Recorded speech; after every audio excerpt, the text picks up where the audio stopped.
rock star, cause tonight I'm getting out of line and it's alright. Feeling like feeling like just as cool as John Wayne in his movies. Feeling like I'm James Dean and I know it. Feeling like feeling like a rock star. Feeling like a rock star. Feeling like a rock star. Feeling like a rock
star.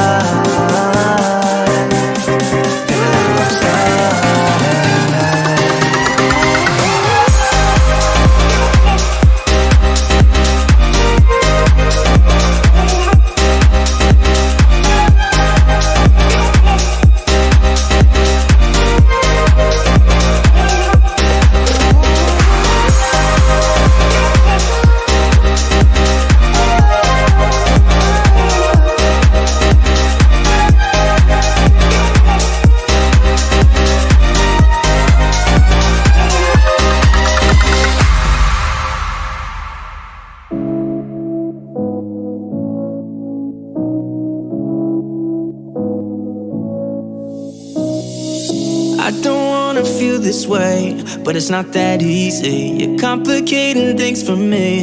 No, it's not that easy. Maybe just a little time can heal me, but it doesn't feel the way. What are you doing to me? Why'd you break my heart? Left me in the dark, dark. Why'd you have to go? I don't wanna feel this way. Though I'm broken, I'm still hoping I could be with you. I'm still breathing, it's not easy. I'm just a fool for you.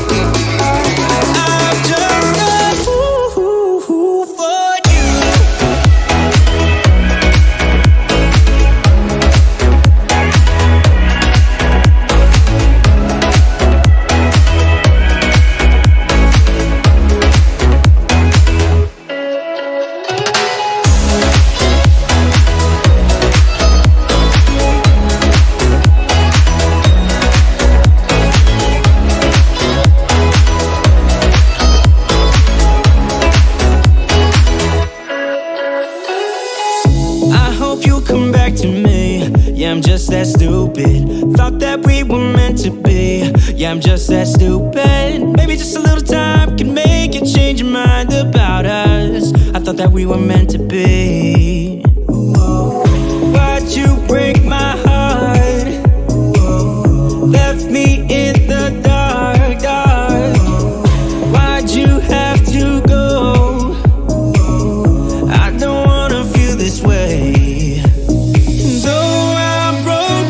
I'm still hoping I could be with you. I'm still breathing, it's not easy. I'm just a fool for you. I'm just a fool for you. I'm just a fool for you.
What's up, y'all? Welcome to Tuesday Night Studio Sessions. My name is Sean. I'll be your host.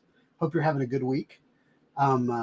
Last week, we had a lot of issues with white balance with the camera that I'm using tonight.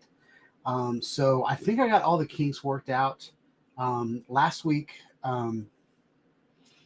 Chris from Sunrise Water Media said that I looked too green. So I played around with it, and so I think I got everything worked out. But yeah, how are you guys doing? I'm just kidding, y'all. So what's up, y'all? Welcome to Tuesday Night Studio Sessions.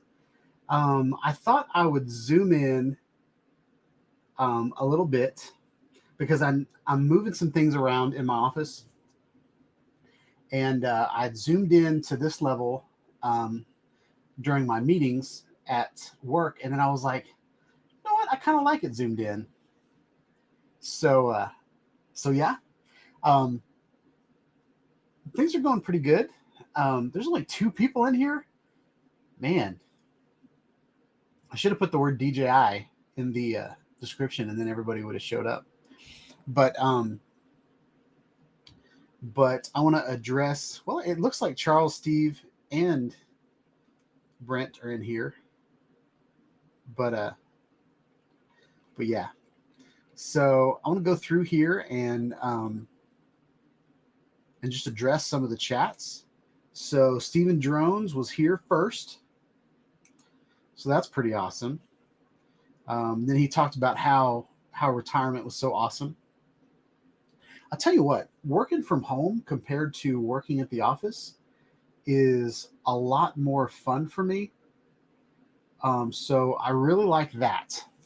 The downside of that is I don't get to talk to people anymore.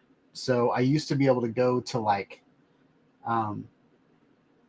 go to the break room and grab some coffee and talk to somebody a little bit about work and then a little bit about something else. And so I don't do that anymore.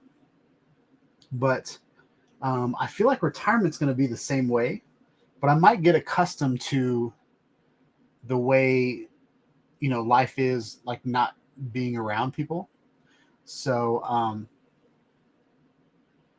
yeah, retirement sounds good, man. I wish I could retire when I'm young. Did you guys ever see that movie with Bruce Willis where I think it's called Looper, but you how did it work?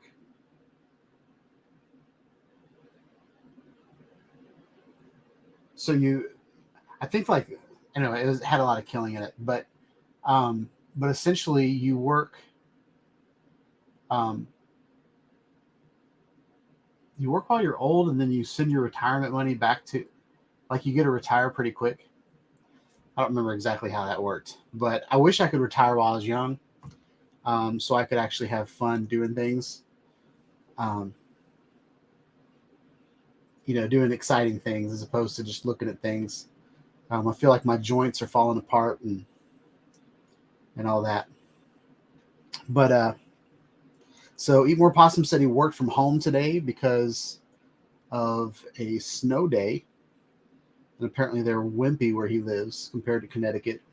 I'd have to say they're pretty wimpy here in Nashville as well. Like, my family's from Indiana, and I've lived in Nashville most of my life, but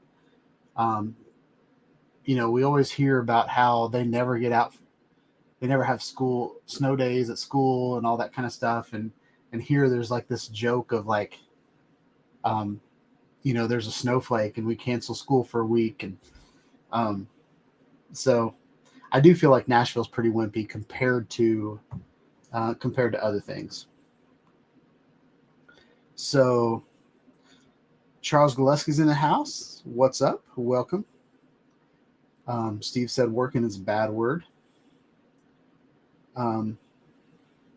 Steve said he's getting snow on Wednesday. It was like 48 today, but the sun was out and it felt really, really nice. Like I was walking around in shorts.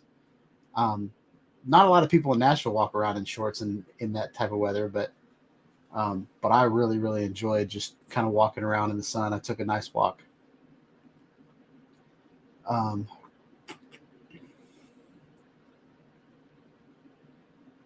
So then y'all were making fun of me being like the Hulk. Nice. Jim's Droning's in the house. What's up, man?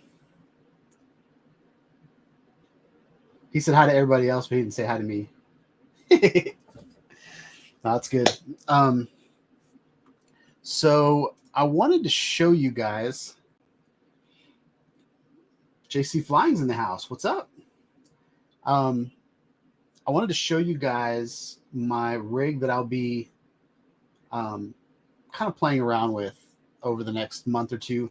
It's this time of year, it's really hard to fly my drone in Nashville because it's some days are nice, but they're super windy, and then other days are not windy, but they're rainy or they're damp or they're foggy or there's moisture in the air, or it's really nice out, but it's like, it looks nice out, but it's like -5, or it's just a weird time of year to fly.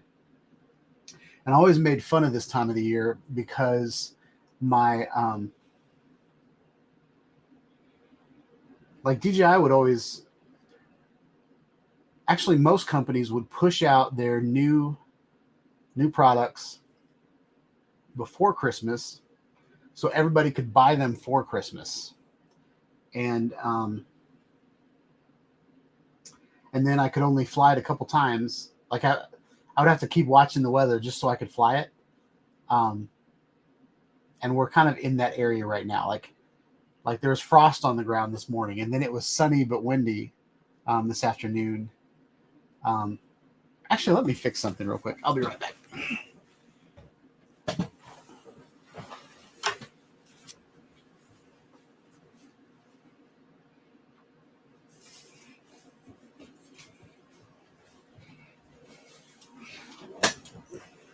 There, that's better. I thought something was weird. So yeah, so what we're going to do is we're going to turn our attention to the whole point of my channel is to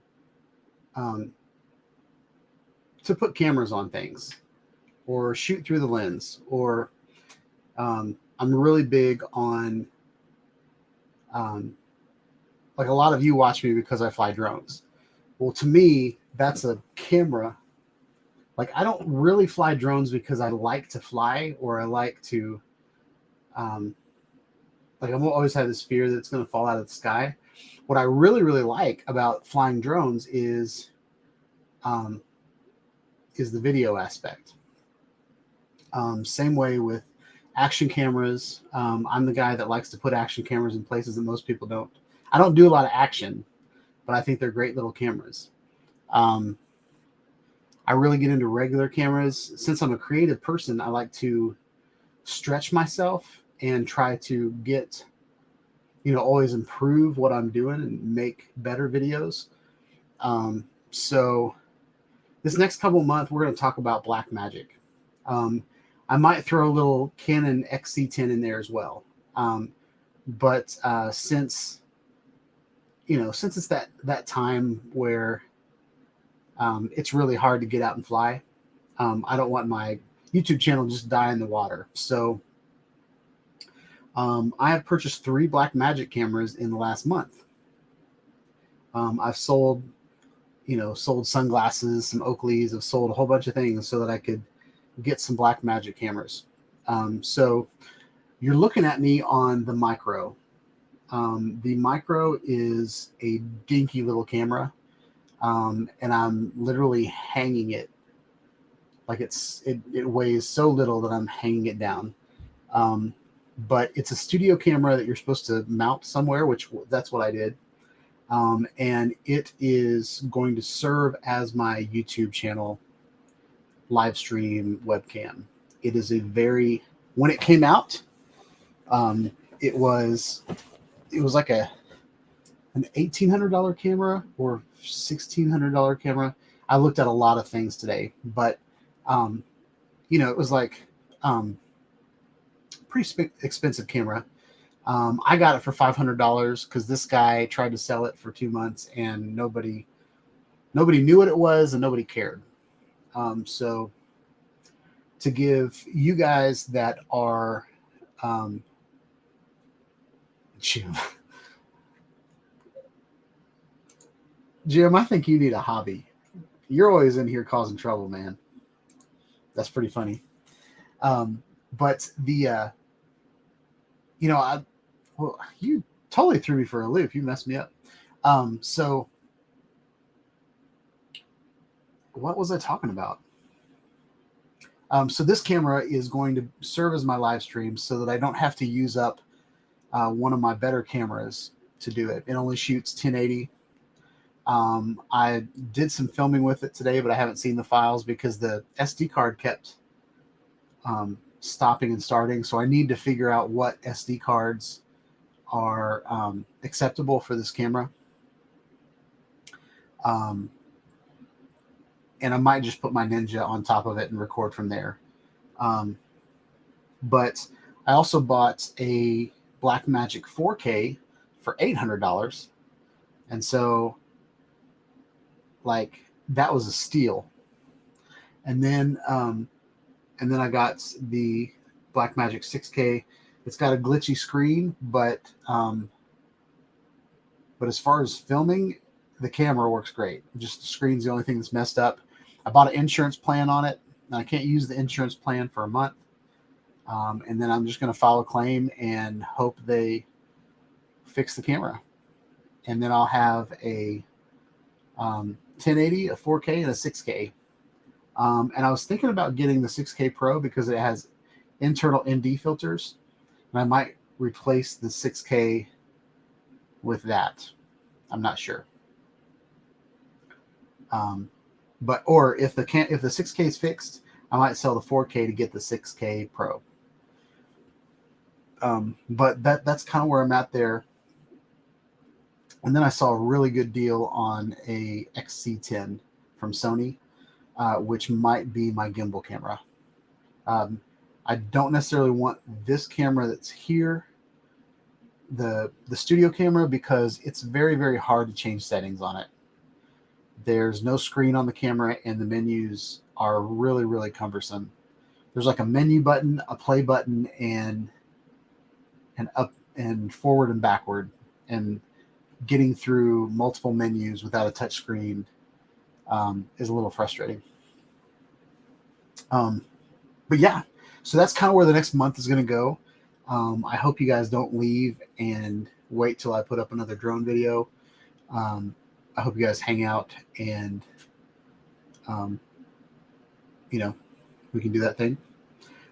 Since I made my head so big compared to other live streams, I had to change my overlays a little bit. So if you'll notice, my overlays are a little different now.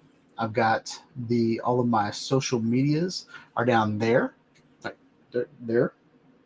And then Tuesdays at 7 p.m. Central is up there. So I try to kind of minimalize all of the stuff that's on the screen.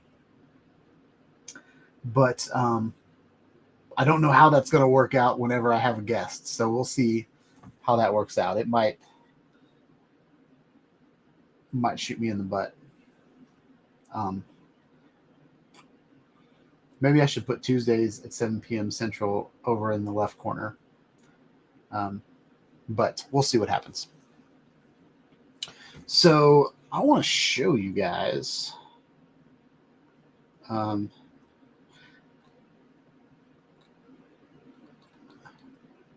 me know when Chris gets in here, because I really that color balance joke was that was meant for him, but he wasn't in the chat yet. Let me share here.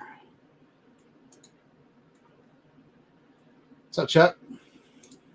Do you hate it when people say, "What's up, Chuck?" Because it kind of sounds like throw up. So I want to show you guys my rig.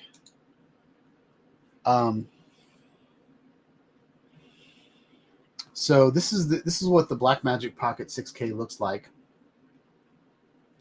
I don't understand why they call this the Pocket. It's a newer camera from the original Pocket. So anyway, but so up here is the screen that I got from the guy. You know, I told him that the screen was all glitchy and I was about to return the camera, and he said, "What if I send you a screen?" So he sent me a Shinobi, not an NJ5, but I'm okay with that. And then I've got it on a small rig cage. This small rig cage I bought for the 4K, and the 6K fits in it as well. So I got that. And I have the screen on a NATO rail. So I literally have to pull that red clamp over here to unlock it, and then the whole screen slides off. In order to record B-roll, the files are huge. So I have a Samsung T5 SSD. And then I got a little NATO rail over here, handle. And then I've got a Canon lens on it. The reason I wanted to get the 6K is because it has an EF lens, and I can put a Canon lens right on it. I don't have to go through a speed booster or adapter at all. So that's it. So Chris, I saw that you joined the chat. I took a lot of advice from you last week and fixed my white balance. So now what do you think about my screen now? I think it looks good. I tried to get rid of as much green as possible, but I think I went the wrong way. What do you think? Hey. So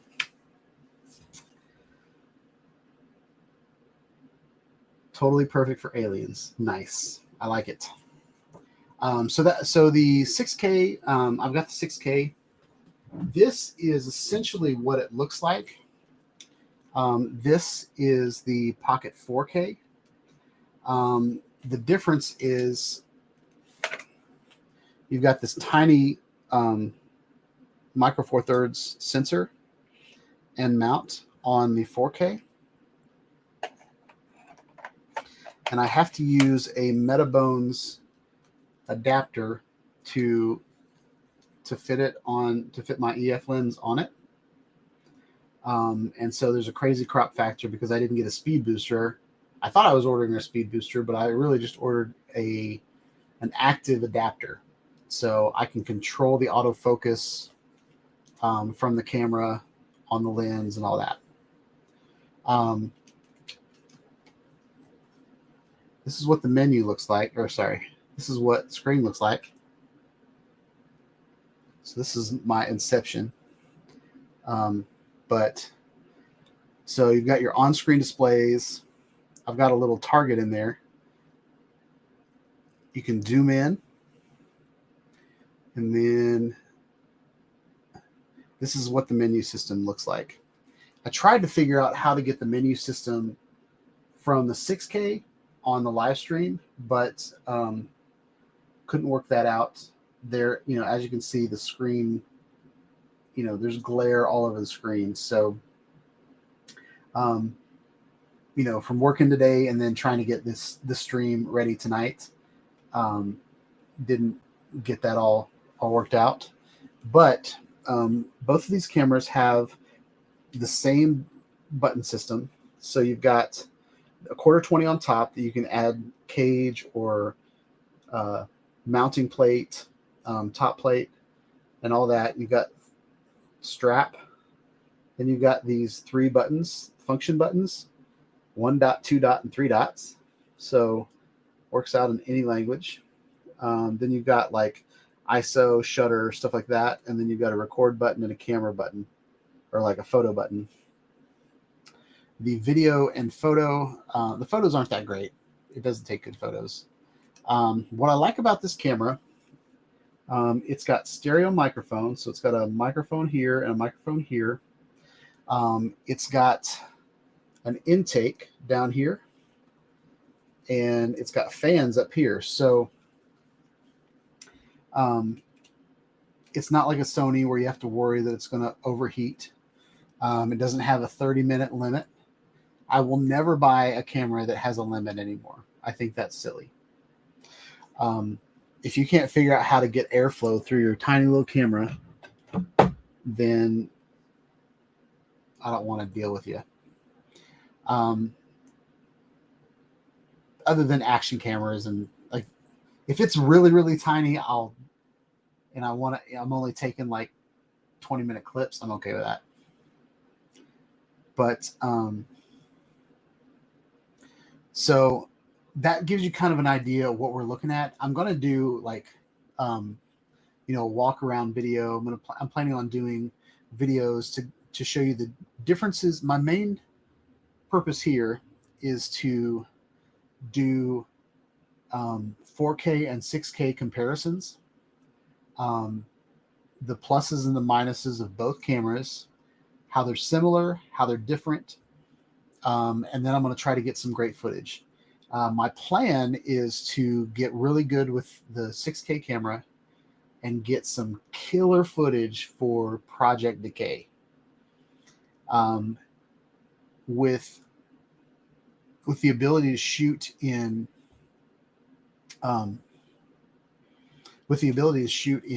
RAW, I can come back and tweak the colors. I can tweak the white balance. I can tweak the shutter, the ISO. Like, I can go back and fix everything that I got wrong during the shoot.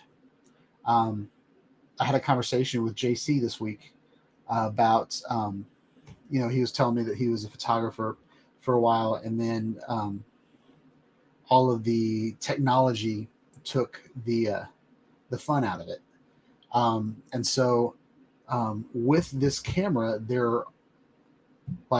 I can definitely get it wrong, but instead of going out and filming or taking photos and then getting back to the office and realizing that I got it wrong, I can actually film something and then bring it into DaVinci Resolve and adjust the shutter or adjust the ISO or adjust these different things. And that's how I can test it and, do my experiments with the camera to better myself. I've also found several YouTube channels that focused on these cameras and really, put together the best settings and the best. So I'm going to go through it. I'm going to try, maybe one week is going to be one YouTuber's method, and then another week is going to be another guy's method. And then by April, when I shoot the wedding that I'm going to shoot, I'll have picked my style out of all those. I don't think I'll completely copy some other YouTuber, but I will definitely use those YouTube videos to figure out what settings don't work. The newest thing for me with these cameras is they have shutter speed, but they also have shutter angle. And so this is the first camera system that I've had that it has the ability to shoot in a shutter angle. And I had this web page up, and I thought it was really, really fun, really interesting, and I thought we could all learn together. So I'm going to pop this up here. We're going to do that. Do that. Nope, that doesn't work. I'm trying to figure out my new setup. We'll do that. And I need to flip my camera or move my screens, because when I look over there, I got to figure that out. Let's switch.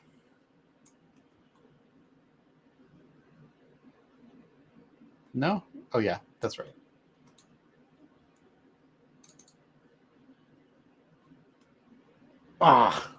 Can't do that. We'll figure that out later. I think I'm just going to go on top. That way it doesn't matter.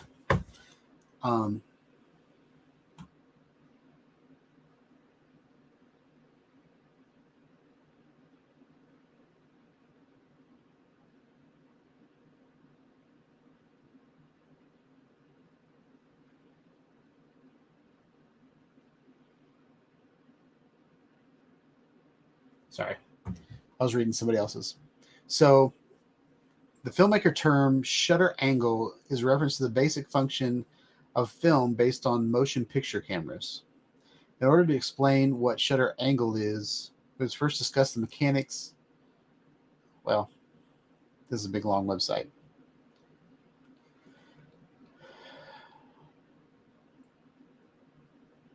Okay, so using your shutter, So the interval while the shutter is rotating out the position exposes the new frame. Rotating mirrors. Nope, that's not what I wanted to get to. Okay, here we go. So so there's a rule. In order to get rid of flicker on your camera, and flicker is, you'll see flicker sometimes on my background because they're LED lights. Or another example would be whenever you're filming with your iPhone and you want to use slow motion, you can, what it does is it slows down the frame rate. Well, it speeds up the frame rate but records it slower, so you can see the waves coming from the lights. So the lights will be, especially like halogen bulbs, like at a ballpark. I film out at the ballpark a lot. And those lights have like gas in them and electricity goes through them. And so they get this flicker. And so, so most of the time, whenever you're filming slow motion, you don't notice it until it goes slow motion. And all of a sudden you see the lights, like you can see the waves of the lights. Another way to explain it is when you're looking at a TV. Sometimes if your shutter speed is off, your TV will have these lines that will go through them and they'll continue to cycle down. You'll see a lot of YouTubers whenever they're filming their screen or they're filming their GPS screen or their dashboard, they'll mention that those waves don't happen in real life because they're reviewing a product, stuff like that. So, but I was trying to figure out, so there's a rule there where if you've got like 24 frames per second, you want your shutter speed to be 1/48. Okay, so you double whatever your frame rate is. So if you have 60 frames per second, you want your shutter speed to be 1/120, which is double it. It's not really double it, it's a fraction, but you get what I mean. The second number in your shutter speed, you want that to be twice as much as your frame rate. And if you just play around with that and just kind of memorize that, then everything else is fine. So you get your shutter speed right, and then all of the other aspects of your camera, the ISO, the iris, you can get all those things. That's how you can change your aperture, or sorry, your exposure. So, but I had no idea what the idea was with shutter angle, because I was doubling it and it wasn't looking right. And so this is crazy, y'all. So I've decided to go to 24 frames per second on my regular videos, just so I can save space and I can shoot the top quality as possible with less frames, less data, so the files are smaller. Okay. And that's why a lot of people do it. 24 frames per second is the minimum that at this rate the human eye perceives motion as a rapid succession of individual images projected onto the screen. So 24 frames per second is kind of the smallest frame rate you can use, and it still look okay. So right here, this field recording technique is known as interlacing. Right here. Video systems record and play back at a slightly quicker 30 frames per second. This is related to the field scanning of television, which happens in odd and even lines, intervals inside of a 1 to 60 of a second.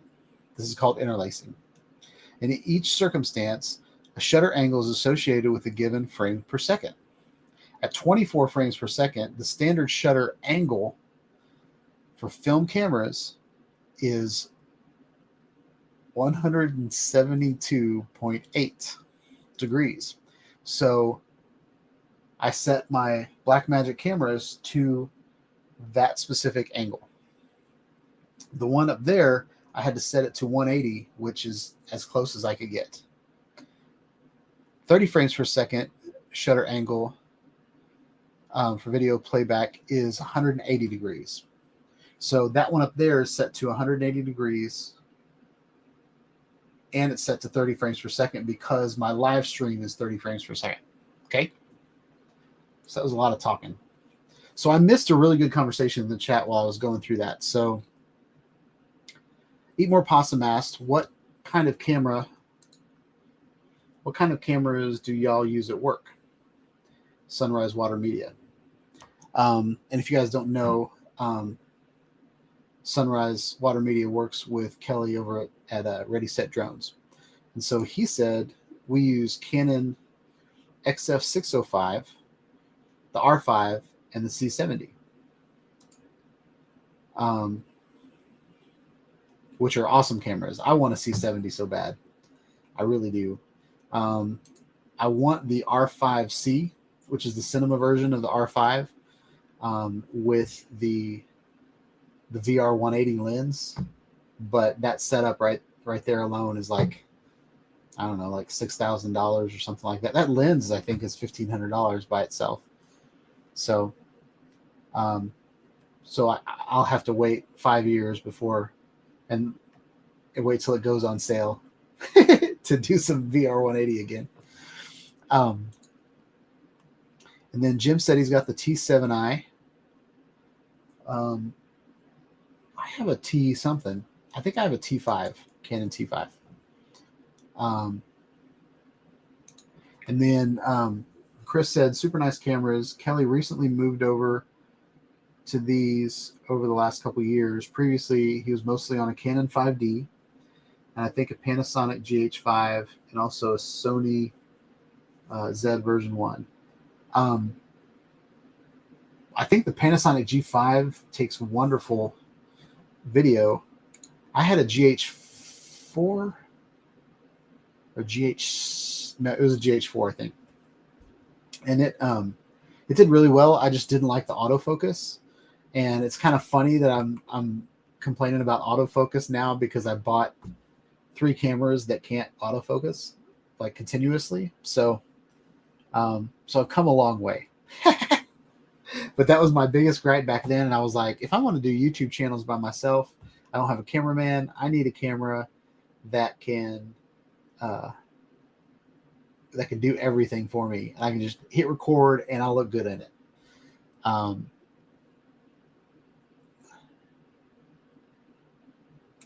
So Chris has got a family thing going on, so he's gonna run off, which is great. Enjoy your family. High pound. So yeah. Uh-oh. That was weird. There's an ad running on that page that killed my browser. So let's see. Is there anybody in the house? Oh, Chris Hope's in the house. What's up? I think I already said Jim's Droning's in here. Chuck, One Vision Aerial. I think I missed you. I did see you when you joined, but I was rambling. Sunrise showed up, and I think he's left already. But yeah, got a lot of people in here. Eat More Possum said the T4i was his first DSLR. Mine was the Canon XTI. And I really love that camera. That was using the XTI was when me and one of my friends growing up, we decided we were going to teach each other photography. So we would do projects. And that's kind of where the whole project thing came from, was my early days with the DSLR. I used to take the Canon XTI and actually I can show you guys.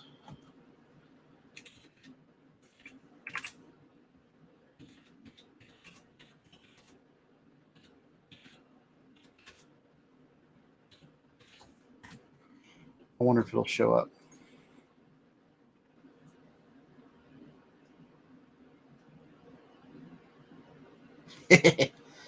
Not too many showed up, which is weird. Why am I all caps? So some images came up. This was we did a project metal, and this is kind of where I got the idea for Project Decay, because this is one of my favorite images that I took. It was, I'm trying to think, I feel like it was like an old junkyard, and it had rained that morning, and so this was just like part of an old machine that was painted orange, but most of the paint had fallen off. There's rust in spots. Some pieces are wet, and all that. So this was kind of my idea with Project Decay. And then I wonder what else we got here. That's the same one. Let's go to my photo stream and see. Yeah, these are all pictures of metal that I took. I love this picture. This one is from it's just a road sign, and all it is a nut and and a washer and the road sign. But I love the reflection. I love the kind of rust on the nut or bolt. I mean, so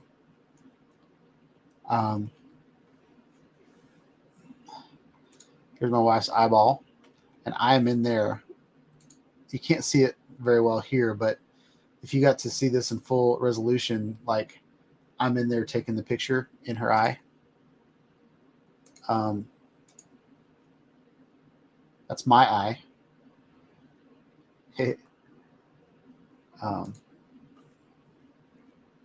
But that was our first Christmas together, I think. That's my wife yelling at me. But I wanted to show you guys, I took tiny planets with the XTI.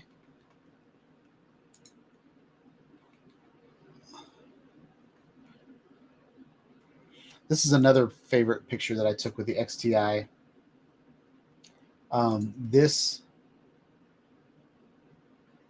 think this is a beautiful picture. I took this on my lunch break in the Burger King parking lot. And this is a bush that's in a barrel, like a whiskey barrel.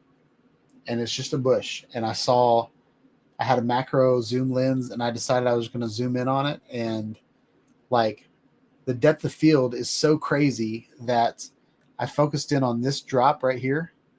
I don't think I really focused in on that drop. That just happens to be the drop that's in focus. And then there's a little bit of in focus over here. And then like the back of the leaf is so blurry. So like you think of like the distance from here to here is like half an inch. Crazy depth of field. But I wanted to show you guys the pictures the planets that I took. Here we go. So before 360 cameras were a thing, I used to use a Panasaurus, and I would take photos. I might have it in here. Let me see if I have it in here. Where's a good one?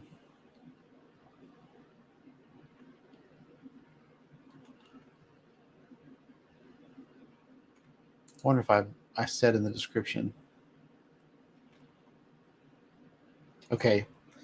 This is a handheld polar panoramic image of a pool house in Nashville, Tennessee, taken from the water. This is a combination of 75 images stitched together. So I'm standing in the pool right here. And this is a planet that I took 75 images, and then I used AutoPano to stitch together. So that's what I did with my first DSLR, and I loved it. But yeah. So what time is it? 7:20. I'm only going to run for about 20 more minutes tonight because I'm tired, and I think I have a cold. But I wanted to show you guys the kind of view from the camera. You guys want to see that? And I've got the menu system up, but I want to take my overlay off. I don't know what that means. So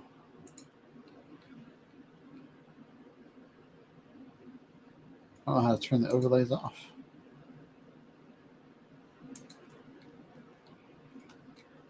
Well, dang it. We can't turn the overlays off right now.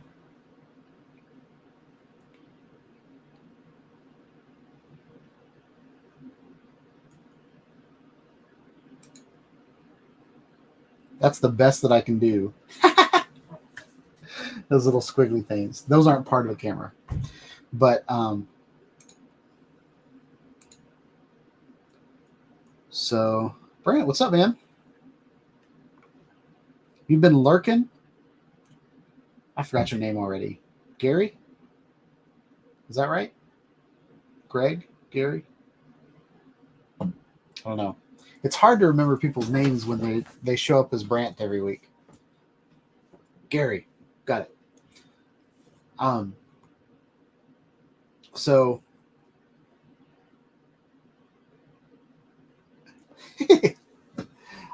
so I wanted to show you guys. I was hoping it would show exactly what's on my screen, but it's not.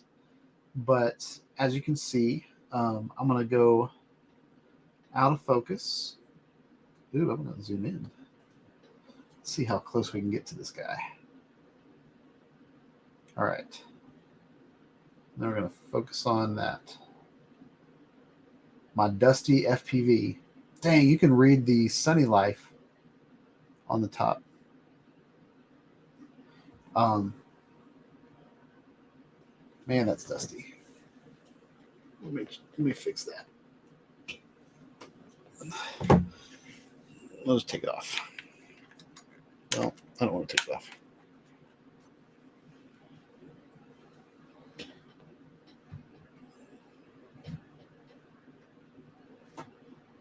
There, we'll do that. Get focused again.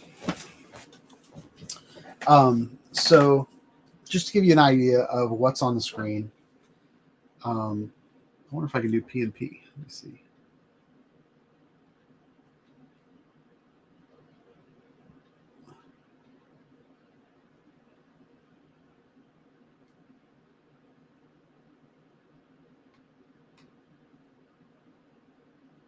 All right.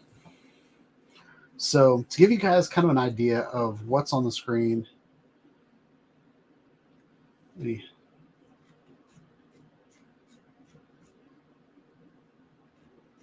I'll put myself in the middle here. So if you go to the top, it's way over there. So from the top left, you've got, if I click on it, I can add grids.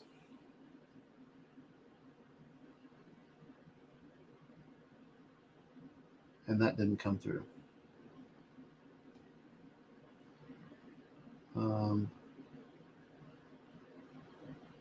There we go.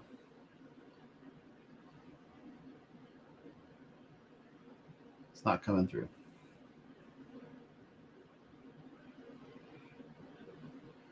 And then next up, we have frames per second. So I can go into the menu, and I wish it would show you guys what the menu looks like on the screen. But so we've got 30 frames per second. I'm not going to change the 30 frames per second because that's the frame rate that this live stream is happening. If you notice, there is a little, like on the lens protector, you can see these little zebra lines. They're like white and black lines that are like slowly rotating left and right. Well, they're not rotating, but they're going from right to left. Those are called zebras. And if you're watching a YouTuber that is from another country, they're zebras. But they're clearly from a zebra. That's why they named them that way. What I can't lean on my desk. It's moving the. But so what zebras do is they show you what's blown out. It is like anything that's overexposed. And to give you an idea of the zebras, I'm going to point them at my light. And you can see that everything that is super blown out, that is pure white, but it's not necessarily something you always want. So zebras, you kind of want to keep all zebras out, but it's really hard to get away from zebras because, there might be the sun in the shot, or there might be windows or something like that. And you really want the person or the subject that you're filming to be in focus. Okay. Next we have shutter angle. And this is where I told you, I'll show you what that does. We'll switch to 90 and you can see 90. So the lower the shutter angle, the darker it gets. The higher the shutter angle, the brighter it gets.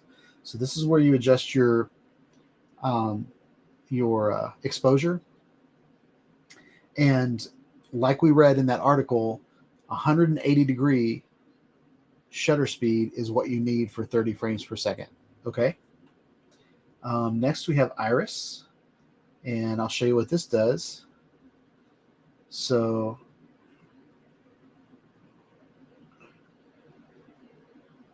well, okay, my screen's freaking out again, but you guys can't see that. So iris is your f-stop, and so it's really how you deal with dynamic range, or sorry, depth of field. So let me get that back to where it should be. There. Next we have our, that's the recording. So if I start recording, that'll start counting. And if you look down in the bottom corner, 3, it says A001. That is the hard drive that's on top. So that's what I'm filming to. All right.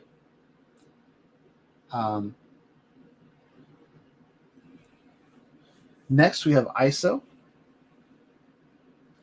And I'll show you what ISO does.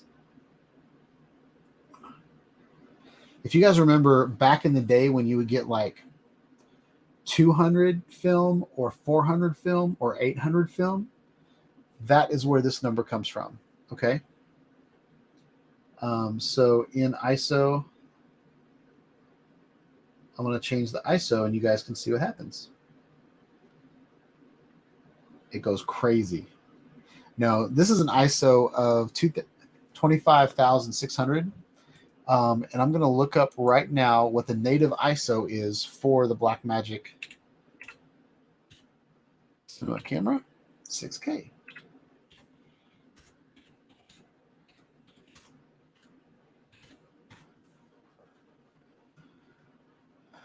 So the native ISO is 400. So we're going to change that to 400. Let's see what it does. Okay, so that's 400. So this is the native ISO. So now that I've changed it to the native ISO, I want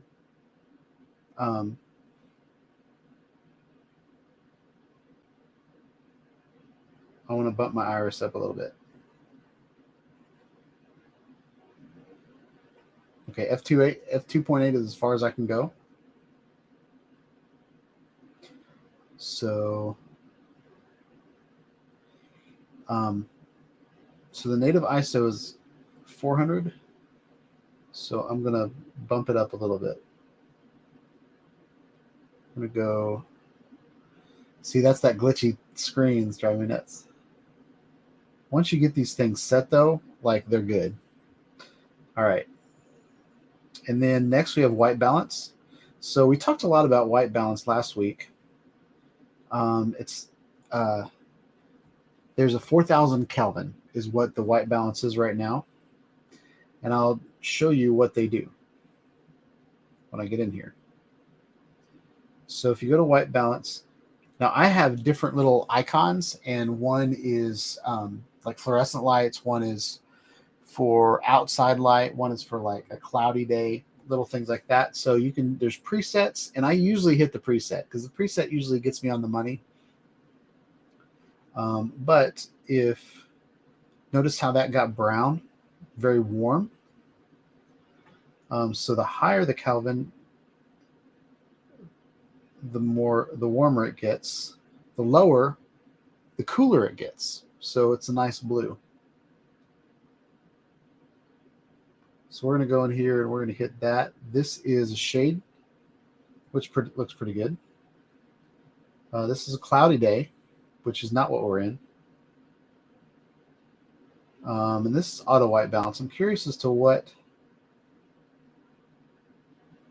that actually looks really cool, but the wire, that blue wire that's in the background is actually really white. So we're going to go to this, and that's actually natural.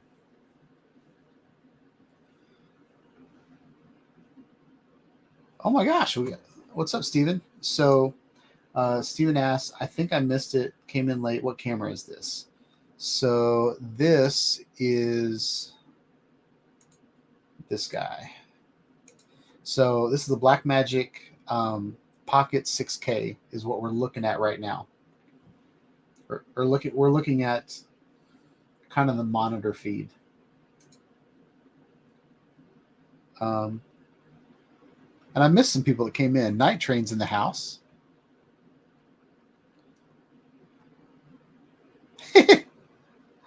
Recovery One Drone didn't know what we were looking at either. All right.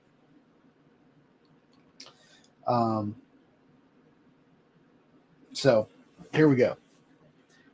So we've gone through files per second. We've gone through shutter. We've gone through iris. We've gone through ISO and white balance. Now let's go to tint. So tint is kind of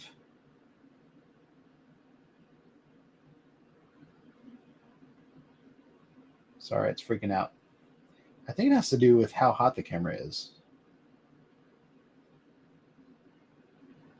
So tint, you can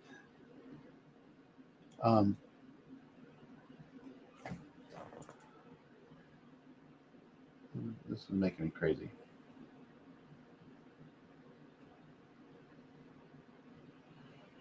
Tint is like a it goes along with white balance, and you can adjust the gamma. Last week Chris said I looked pretty green. I looked like this last week. Just kidding. But yeah, so that's what that is. Now, right now, I've got the battery plugged in. I've got the camera plugged in so that we could run through. But if the battery wasn't plugged in, if I clicked on battery, you could change from the watts to percentage. So depending on how you want to view your battery.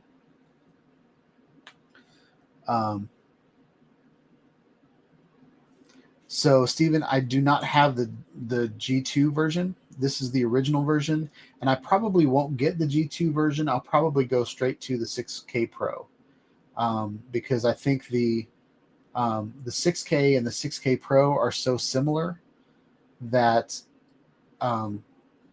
if I'm going to upgrade, I'm going to upgrade to a camera with internal ND filters. It's worth the money. All of my other cameras, like all my Canon cinema cameras, like the C100 and the C200, they have internal ND filters, and it'll be really hard to go backwards a little bit.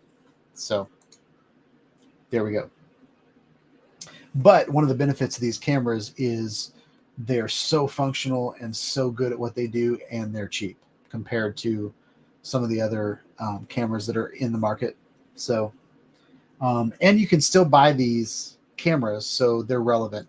I don't know that you can buy the 6K anymore. I think they've upgraded to the Generation 2 and are selling off all of their 6Ks. But yeah.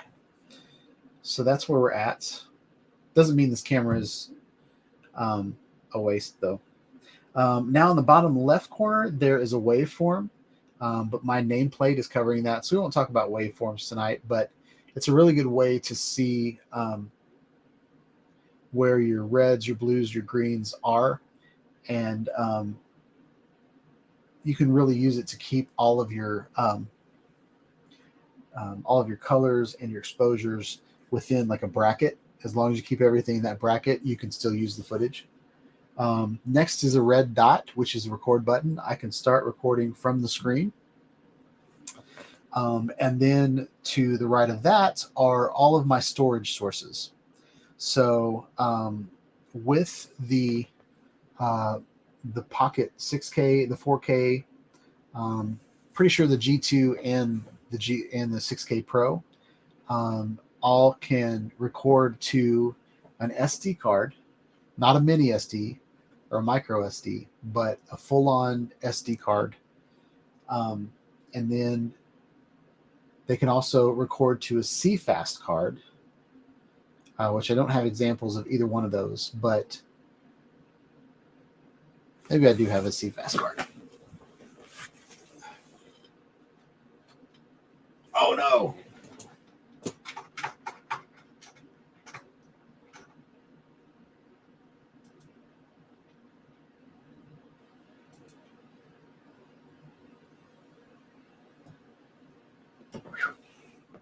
That's a problem with using a screensaver as your background. But this is a CFast card.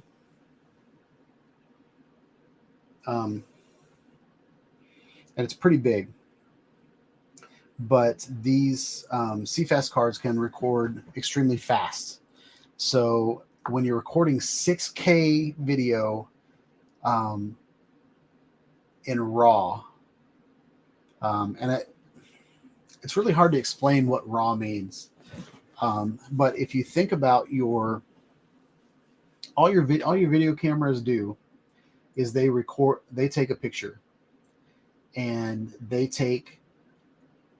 your frames per second is how many pictures they take in a second. Okay.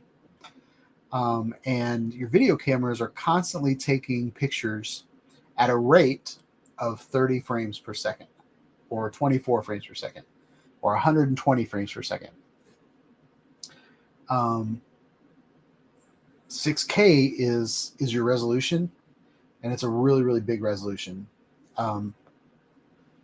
So it's taking 30 of those pictures, 36K pictures a second. And I've recorded for 20 minutes. So those files are huge, and it requires a lot of data transfer to happen. So the CFast card is what you use in this camera to record really, really big files that need a lot of data to move quickly. And then the 3 that says A001 on the screen. That I have 6 hours and 35 minutes. That is a Samsung 2 terabyte T5 card. Okay. So for 2 terabytes, I can record about 6.5 hours. 1 terabyte would be 3.25.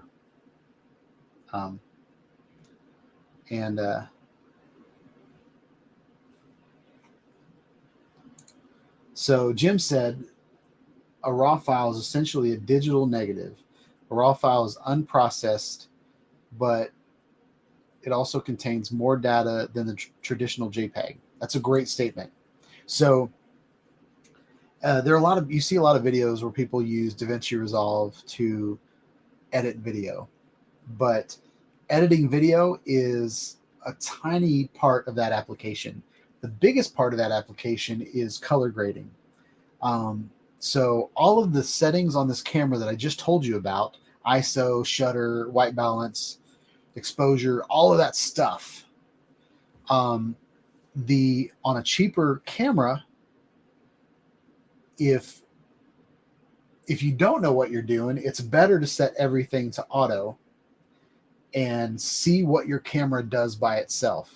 And if you want to learn how to use shutters and frames per second well, frames per second's off, but the big ones are shutter speed or shutter angle, iris, and ISO. Those all deal with exposure. So your lighting, getting that correct. If you're pointing, a lot of times you'll see it on a drone where the exposure that you're pointing at straight ahead has half of the sky and half of the ground. So it takes a middle, the exposure to get that exposure right. The ground is really bright and the sky is really dark. But if you just point your drone at the sky or your camera, you're going to, all of a sudden the sky is going to turn, and if it's in auto, all of a sudden the sky is going to turn blue and you're going to see white clouds. Or if you go from there and you point down, it's going to lighten the grass, but it's not going to lighten the grass too much. So that's kind of where your camera changes all of the settings in those different scenario. So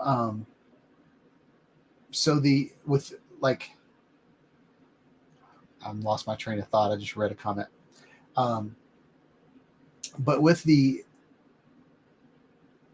all of those settings, if you set your camera to auto and you took a picture with it, if you looked at the metadata, if you looked at the metadata, you could see what shutter was used at the time.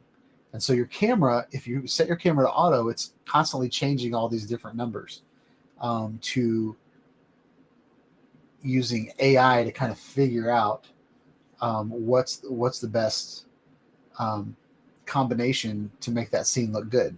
Okay. So a raw file, what a raw file does, it allows you to, if you got the shutter speed wrong, or if you got the ISO wrong, and you come back, and even if you calibrated your screen wrong, when you come back to your computer and your video doesn't look good, you're like, man, this looks like crap. What the raw file does, and I've been using raw files for years in my cameras, taking raw photos. Back in the day, they were DNG files from Canons. You could take that raw file into Photoshop and you could fix your exposure. You could fix your saturation. You could fix all these things that you got wrong when you were taking a picture. Well, now that same concept is in video.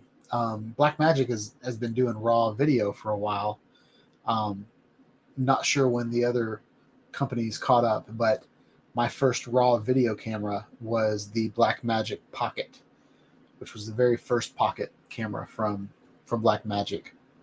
So that's the benefit of shooting raw. And I'm going to do a video coming up where I'm going to go out and I'm going to shoot. I'll probably go back to the river and shoot some water, try to get some colorful things, shoot them in film, which is like a, I can show you film actually.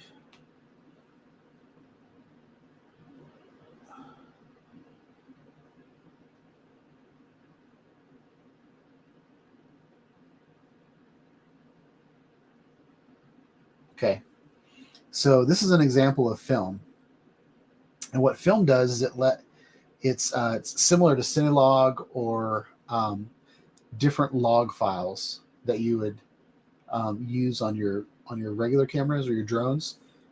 This is film and allows you to get the most dynamic range that you could possibly get. And then once you bring it in, you can use a lookup table to add color back to it. But since your camera is not spending all this time figuring out what all these colors are, it can actually record more data at kind of a washed out, with the video being washed out. So this is what film looks like. This is video. Video is very saturated on this camera, and then extended video, which is something that I like to use, is kind of halfway. So that's what that is. So if I change this to film, okay, and oh, that's what I did. So on the monitor,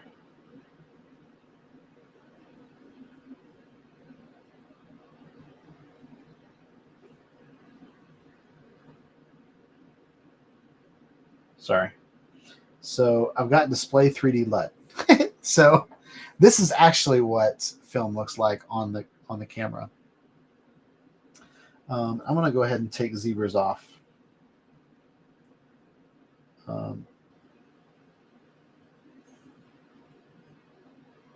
So I'm going to take those off, take focus assist off. So what this camera can do, I just messed up my hair. When you're running out of hair, you got to kind of spray it in place and I just pulled it loose. But with this, you can notice that the red is very washed out compared to the overlay that has like this red line, squiggly line, and the red record button on the screen. But like Jim said, raw video catches all the shadows. So if you have like your shadows are made up of a whole bunch of different colors. Okay. You go from black to nothing, and it's like a gradient fade on all shadows. And so what cameras will do, if they're not recording that much data, then shadows would become, you'd see like these little steps. But the higher frame rate, the higher bit rate, and the more information, the more data that your camera can record, it gets little things like dust. And I noticed the video that I took last week and put it up for you guys. Like you could see like little veins in my cheeks and stuff that usually doesn't come across. I think maybe I shouldn't get such a good camera because I don't look that good. But so I wanted to show you guys what a LUT can do. One of the other benefits of these Blackmagic cameras is there are LUTs that are baked into the camera, and I can also install my own. So if I've bought like a lookup table from Peter McKinnon, and I love the way his colors turn out. Like I'm actually looking at myself on this live stream, and I'm really digging this background, the oranges and the blues, and I'm really loving. I know this isn't Canon color science, but I really like how it kind of almost looks retro, but I really like how these colors are working out. I don't think the blue goes with what's going on up here, but yeah, I really love that.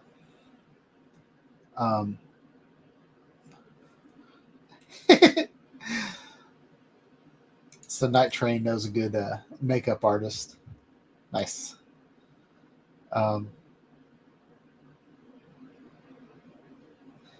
What's up, Doug? Welcome to the chat. Hope you're having a good night. We're talking about the Blackmagic Pocket Cinema Camera 6K. I got that perfect that time and quick. Check it. Okay, so with the lookup table, so I've got it in film and I've got it in log. Or sorry, film is log.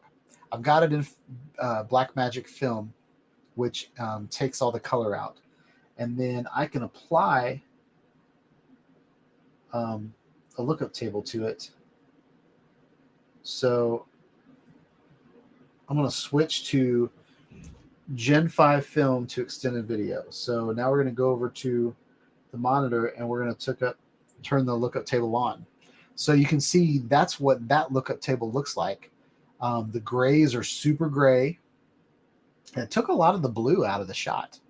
I want to zoom out a little bit so we can get a good example of everything that's going on. I want to focus here. Move it over. So the DJI FPV drone looks great there. I really like the red. You can see the flicker in the background, which is I don't like that much. But now we're gonna try it. So Gen 5 film, hybrid log gamma. Yeah. So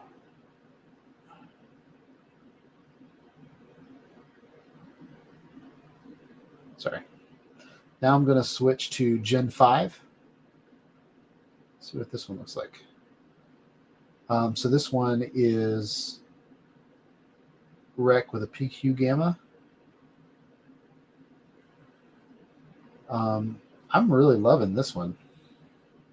I think that looks great. So we're going to keep it there. What's up, Doug? So Doug, are you watching me in the hot tub? Are you like naked, drinking a beer in the hot tub, or what's going on over there?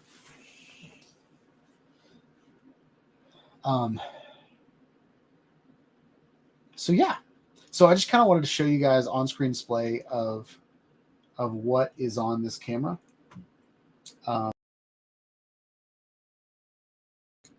Oops, that's not right.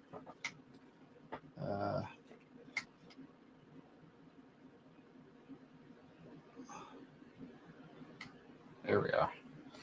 And then I got to fix my highlights or my overlays. Is that it? Yep.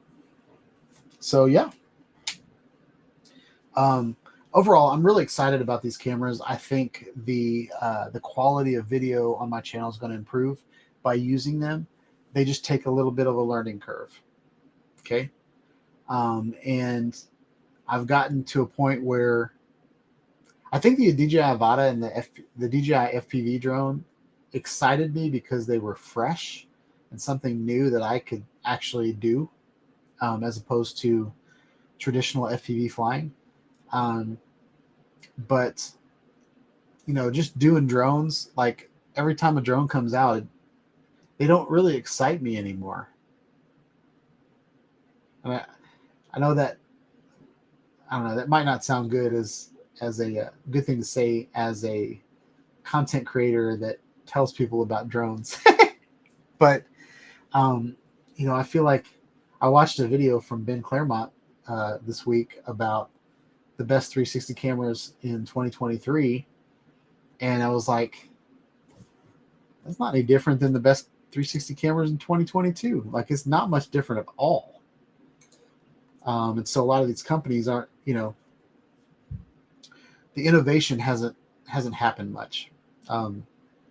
Like, it's a 460 drone that, you know, doesn't hit, or sorry, it's a 4K drone and it has object avoidance and it can fly really far away.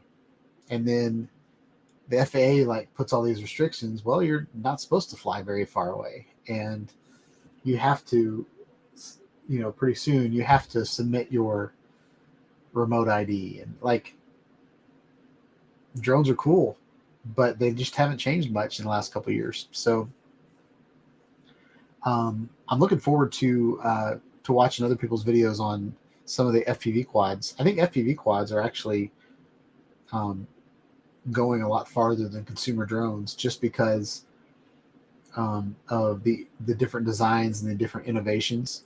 I would really want to fly FPV drones if they had some of the safety features that the Avata has.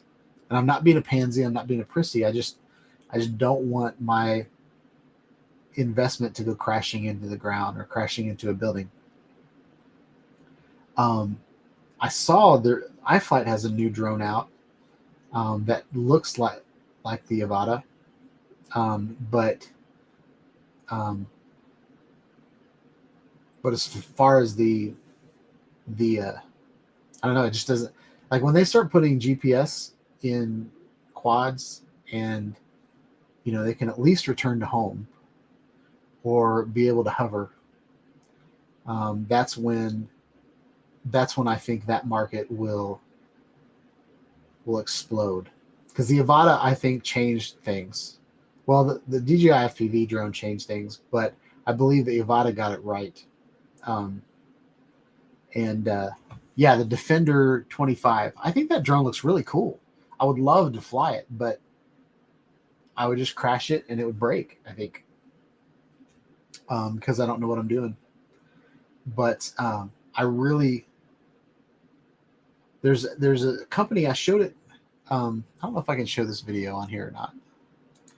I probably shouldn't show the video, but I can show you a picture of it. There is, where's it at? Did I not upload it to the club? Oh, there it is. So this, the Avata 3.5, they've taken the DJI Avata body and they've converted the rest of it to a 3.5-inch quad. So to me, this is the kind of stuff that I want to see, because it has all of the things that I like about the DJI Avata. It still has this big GPS unit on the top. You know, it's got the camera, it's got the battery system, like the smart batteries. I don't have to use a balancer or anything like that. But it's got upgraded motors. It's got a stronger frame, carbon fiber frame, and then, you know, it's a 3.5 whoop. And to me, this will be my next drone I buy probably, because I think it's amazing.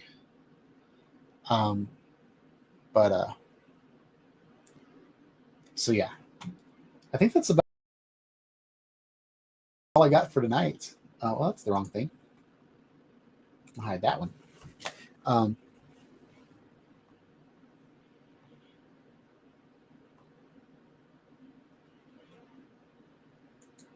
So Axis is not cloning the DJI. They actually took the majority of the drone and then added better motors to the bottom. And they're selling like a what is it called? Partnership. It's not a partnership. Insta360 does it with Betaflight, but it's two companies coming together to make something cool. So so yeah, I put a link to this video on the club so you can go check it out, of the Axis Avata 3.5. But I mean, it's bigger. Well, it's wider. It's not totally bigger, but with these upgraded motors, you can put a bigger camera on your Avata. You can also fly, you know, farther. I think it comes out next month, so I might be grabbing something. But yeah, hope you guys like this video. Please like, subscribe to my channel, click on the bell for notifications of more videos on the the Blackmagic cameras that I just bought. The 6K, the 4K, and the micro. And yeah, action cameras, drones, and live streaming. Have a wonderful day, wonderful night, wonderful week, y'all. Peace out.